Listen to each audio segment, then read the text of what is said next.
தமிழ்நாட்டை தலை நிமிர்ந்து நடைபோட வைக்கும். ஆனால் தமிழ்நாடு தலை நிமிர்வது குனிந்தே பழக்கப்பட்ட பழனிசாமிக்கு பிடிக்கல. அதனால தான் இது அட்டர்னி ஜெனரல் மாதிரி லா பாயிண்ட் பேசுகிறார். என்ன பேசுகிறார் தெரியுமா? மகளிர் இடஒதுக்கீட்டுக்கு எதிராக பேசுகிறேன்னு, நான் மகளிர் இடஒதுக்கீட்டுக்கு எதிராக பேசுகிறேன்னு நாக்கில் நரம்பு இல்லாமல் பேசுகிறார் பழனிசாமி. எந்த ஸ்டாலினை பார்த்து பேசுறீங்க? பெண்களுக்கு சொத்துரிமை கொடுத்த தலைவர் கலைஞருடைய மகனை பார்த்து பேசுறீங்களா? பெண்கள் சொந்த கால நிக்கணும்னு சுய உதவி குழுக்களை ஆரம்பிச்ச தலைவர் கலைஞருடைய மகனை பார்த்து பேசுறீங்களா? மாதந்தோறும் மகளிர் உரிமை தொகை வழங்குகிற இந்த ஸ்டாலினை பார்த்து பேசுறீங்களா? விடியல் பயணம் கொடுத்த இந்த ஸ்டாலினை பார்த்து பேசுறீங்களா? புதுமை பெண் திட்டத்தில் மாணவிகளை கல்லூரியில் கணப்புற இந்த ஸ்டாலினை பார்த்து பேசுறீங்களா? பணி செய்யக்கூடிய பெண்களுக்கு தோழி விடுதிகளை உருவாக்கி அழகு பார்க்கிறவன் இந்த ஸ்டாலினை பார்த்து பேசுறீங்களா? காலை உணவு திட்டத்தை கொடுத்து பெண்களுடைய சுமையை குறைச்சிருக்கிறவன் இந்த ஸ்டாலினை பார்த்து பேசுறீங்களா?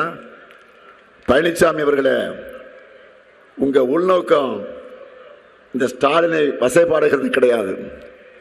உங்க முதுகில் சவாரி செஞ்சுட்டு இருக்கக்கூடிய ஓனர் பாஜகவை காப்பாற்றுறது.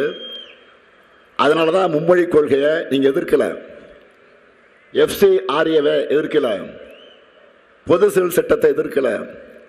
இப்போ தமிழ்நாடே கொந்தளிக்கும் போது தொகுதி மறுசீரமைப்பால் ஏற்பட்டிருக்கக்கூடிய பேராபத்தை நீங்க எதிர்க்கல. இப்படி எந்த பிரச்சனையிலும் தமிழ்நாட்டுக்காக குரல் கொடுக்காத நீங்க எதுக்காக கட்சி நடத்துறீங்க? எதுக்காக கூச்சமே இல்லாமல் மக்கள் கிட்ட வாக்கு கேட்குறீங்க?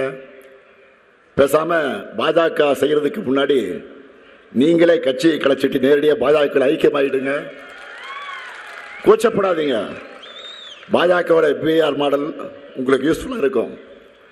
வாக்குப்பதிவுக்கு இன்னும் 7 நாள் தான் இருக்கு. திராவிட மாடல் 2.0 தொடங்குவதற்கான ஃபைனல் கவுண்டன் ஸ்டார்ட் ஆயிடுச்சு. தேர்தல்னு வந்துட்டால நம்ம திமுக காரங்களை எக்ஸ்ட்ரா எனர்ஜி தானா வந்துடும். அது எங்க இருந்து வருது, எப்படி வருதுன்னு தெரியாது. ஆனா பிரச்சாரத்துக்காக சுத்தி சொல்லுக திமுக காரர் முன்னாடி பம்பரமே தோத்துடும். உடன்பிறப்புக்கு எல்லாரும் எலெக்ஷன் வந்துட்டா சக்திமான் ஆயிடுவாங்க. இந்த முறை அப்படித்தான். தமிழ்நாடு முழுக்க அடிக்கக்கூடிய வெயிலையும் பொருட்படுத்தாம வீடு வீடா அலைஞ்சு திரிஞ்சு நம்ம உடன்பிறப்புக்கு உழைக்கிறாங்க. அந்த ஒவ்வொரு உடன்பிறப்பு இருக்கக்கூடிய திசை நோக்கி நான் வணங்குகிறேன். தான் MLA ஆகணும், அமைச்சர் ஆகணும்னு அவங்க உழைக்கல. தலைவர் அறிவிச்சிருக்கக்கூடிய வேட்பாளர் ஜெயிக்க வைக்கணும். தலைவர் அறிவிச்சிருக்கக்கூடிய வேட்பாளர் ஜெயிக்க வைக்கணும். அடிமை ஆட்சி அமையாம தடுக்கணும். தமிழ்நாட்டை பாஜக அடிமைப்படுத்தாம காப்பாற்றணும்.